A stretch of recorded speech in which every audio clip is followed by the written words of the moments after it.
Good Wednesday, everyone. I'm Cyrus Webb, and welcome to Conversations Daily News. Glad you all could join us for the last hump day of the month of September. We, of course, have your news headlines coming up on this Wednesday. We have a message from my book, Words I Choose to Live By. And in today's Entertainment Spotlight, you'll be part of my conversation with comedian and actor Scott Grimes, discussing the success of the show American Dad, but also his career, too. Enjoy today's broadcast. For Conversations Daily News, I'm Cyrus Webb with your Wednesday headlines. In international news, Hurricane Ian strikes Cuba. Florida braces for winds and floods. Hurricane Ian tore into western Cuba as a major hurricane on Tuesday and left 1 million people without electricity, then turned on a collision course with Florida over warm Gulf waters, expected to strengthen into a catastrophic Category 4 storm. Ian made landfall in Cuba, where officials set up 55 shelters, evacuated 50,000 people, and rushed in emergency personnel and took steps to protect crops in the nation's main tobacco-growing region. The U.S. National Hurricane Center said Cuba suffered significant wind and storm surge impacts when the hurricane struck with sustained top winds of 125 miles per hour. Ian was expected to get even stronger over the warm Gulf of Mexico, reaching top winds of 130 miles per hour as it approaches the southwest coast of Florida, where 2.5 million people were ordered to evacuate. Tropical storm-force winds were expected across the southern peninsula late yesterday, reaching hurricane-force winds today when the hurricane's eye was predicted to make landfall. With tropical storm-force winds extending 155 miles per hour from Ian's center, damage was expected across a wide area of Florida. It was not yet clear where Ian would crash ashore. Its exact track could determine how severe the storm surge is for Tampa Bay, said the University of Miami hurricane researcher Brian McNulty. Landfall south of the bay could make the impact much less bad, he said. Florida Governor Ron DeSantis urged people to prepare for extended power outages and to get out of the storm's potential path. It is a big storm. It is going to kick up a lot of water as it comes in, DeSantis told a news conference in Sarasota, a coastal city of 57,000 that could be hit. And you're going to end up with really significant storm surge, and you're going to end up with really significant flood events. And this is the kind of storm surge that is life-threatening, he said. Hundreds of residents were being evacuated from several nursing homes in the Tampa area, where hospitals were also moving some patients. Airports in Tampa, St. Petersburg, and Key West were closed. In national news, funds to aid Jackson's water system held up as governor rose. Years before people in Jackson were recently left without running water for several days, Mississippi Governor Tate Reeves claimed to have helped block money to fund water system repairs in the capital city. Reeves blames Jackson's water crisis on mismanagement at the city level. The city's latest water troubles are far from its first, and they have stemmed from decaying infrastructure beyond one water treatment plant. The EPA said 300 boil water notices have been issued over the past 2 years in the city. As Reeves climbed Mississippi's political ladder, he cited his opposition to financially helping the capital as evidence of his fiscal conservatism.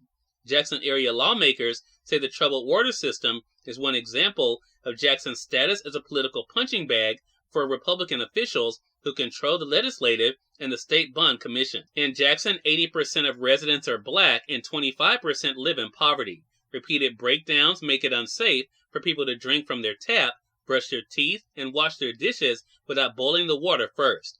At a September news conference, Reeves said water service was restored to most of the city only after the state stepped in to provide emergency repairs. He also said that he didn't anticipate a need for the legislature to approve more debt for Jackson's water system. The specter of another weather-induced weather stoppage looms large for some Jackson residents.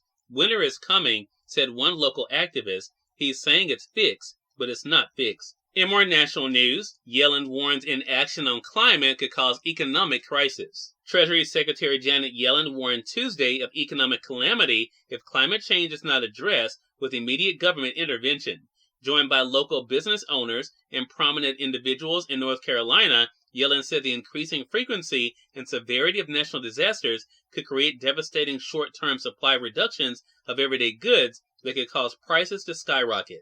Supply chain disruptions like those experienced on a global scale during the COVID-19 pandemic could soon become commonplace, she said during a visit to Cypress Creek Renewables solar farm in Chapel Hill. And finally, in business news, U.S. stocks end mixed a day after Dow enters a bear market. Stocks ended a wobbly day of mixed results on Wall Street as markets continue to be unstable amid worries about a possible recession. The volatile trading came a day after the Dow Jones Industrial Average followed other major U.S. indexes into a bear market. The S&P 500 slipped 0.2%, the Dow fell a little bit more, and the Nasdaq Composite wound up with a gain of 0.2%. Cyrus Webb, Conversations Daily News. It's on time for a message from my book, Words I Choose to Live By. Enjoy. Good Wednesday, everyone. I'm Cyrus Webb, and welcome to Words I Choose to Live By. Here's your wake-up call. When you're talked about, beaten up, disgraced, and thinking you can't take any more of the world's abuse, keep on pushing forward. Do not give up. Know that on the other side of the storm is a breakthrough you have been waiting for yourself and your situation. Now let's go get it. Have an amazing Wednesday. Scott Grimes is featured in today's Entertainment Spotlight here on Conversations Daily News. For Conversations Daily News, I'm Cyrus Webb with Entertainment Spotlight. Actor and comedian Scott Grimes joined me on Conversations Live, the radio show, to talk about the success of the show American Dad, but also his career. Is a bit of our conversation. Scott, what has it been like for you to see the success of the show over the years? It's been a gift behind the eight ball a bit because 7, 8, 9 seasons, even up till 2 seasons ago, everyone's been saying we're going to get, this is the last season, So to finally see this show find a really cool place in animation history is it's for all the people that work way harder than me. I just applaud them that they get to take a bow. So it's been really, really nice to watch people embrace this show. Yeah. And a lot of this seems to be a couple of things, Scott. One, of course, the talented cast, but also I think really resonating and giving people something to laugh and think about. I want to talk about the cast with you for a second because you guys really seem to be like a family. Does that make it an added bonus for you as an actor to not only do what you love, but also to do it with people that you love being around? That's exactly right. I mean, I'm a fan of everybody on the show, personally and professionally. I've been watching Wendy Shaw, who plays Francine, for my entire life in these beautiful 80s movies. She's been Dee Bradley Baker, who plays Klaus, who's one of the most talented actors around. Rachel McFarlane, who I've known because she's Seth's sister, but also what a talent. And it's also like Seth's choice to cast maybe some actors that do get along as a family in real life that shows or you can hear within the voices because that's rare. And we do table reads to like a theater production to make sure the show works as a thing. So we treat it almost like a sitcom, but except we don't film it. Cyrus Webb, Conversations Daily News. We thank you all for tuning into this edition of Conversations Daily News. We're back to guys on tomorrow with more news, message from my book, Words I Choose to Live By, and of course your Entertainment Spotlight.